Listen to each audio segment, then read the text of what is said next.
আসসালামু আলাইকুম। আশা করি সকলে ভালো আছেন।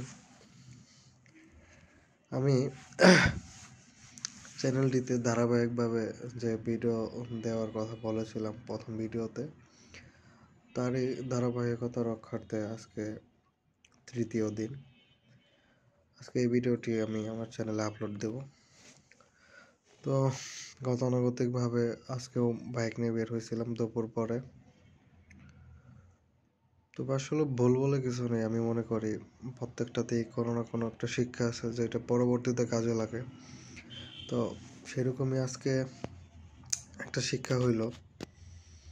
শিক্ষাটা বলছি, অবশ্যই শিক্ষাটা বলবো, তার আগে মূল কথাগুলো বলে না। সেটা হইল,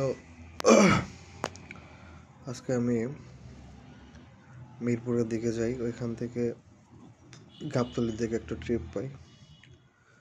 গাবতলীর দিকে যেয়ে ওইখান থেকে আবার আসাদ গেটের দিকে চলে আসি। এখান থেকে সোজা গাজীপুর থেকে নামার কিছুক্ষণের মধ্যেই আবার চলে আসলাম এসে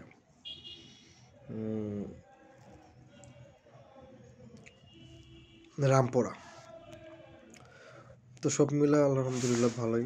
এরকম হইলে মোটামুটি যে কোনো বেকাররা চাইলে করতে পারবে।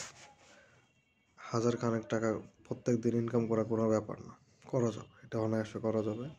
এতটুকু অভিজ্ঞতা আমার এই 3-4 দিনে হয়ে গেল। তো যাই হোক, আজকে যে অভিজ্ঞতাটা হয়েছে সেটা হলো বাইক চালানোর সময় অবশ্যই আপনার রাস্তা চেনা থাকতে হবে। না চেনা থাকলে রাস্তাঘাটের যে পরিস্থিতি, ধরেন আপনি বাম পাশে আছেন, ডান পাশে ওভারব্রিজ, ফ্লাইওভার। এখন যদি আপনি ফ্লাইওভারে না ওঠেন তাহলে অন্য রুটে চলে যেতে পারেন।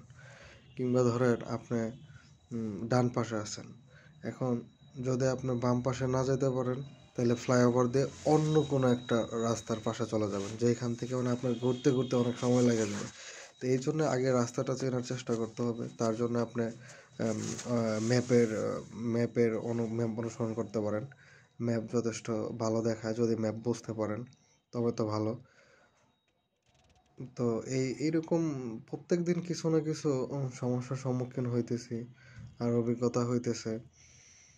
আমি তো ফুল টাইম করতে পারবো না বা সম্ভবও না। আমি অফিস করি, ছোটোখাটো একটা জব করি আল্লাহর রহমতে, আলহামদুলিল্লাহ সেটাতেই স্যাটিসফাই ছিলাম। তো এখন সময়টুকু ইচ্ছে করে কাজে লাগাই। তো সেই সময়তে আর কি অবসর সময়টুকু একটু কাজে লাগাইতেছি। থাকে সবার ভিতরে কিছু একটা গোপন ইচ্ছা বা স্বপ্ন তো থাকে, যেটা সচরাচর বলা হয় না বা না বলাটাই ভালো। তো দোয়া রাখবেন আল্লাহ যেন আমাকে সুস্থ রাখে, আমি যেন আমার মনের গোপন সদ ইচ্ছাটা আল্লাহ যেন পূরণ করে, সেই তৌফিক যেন দেয়। ও আমা তৌফিক ইল্লা বিল্লাহ। সকলকে ধন্যবাদ জানিয়ে আজকের ভিডিও শেষ করছি। আর এই ভিডিওর শেষে আমি একটা দুটা ছোটো ছোটো ক্লিপ আমি যোগ করে দেব। সবাই ইনশাল্লাহ দেখবেন। আসসালামু আলাইকুম।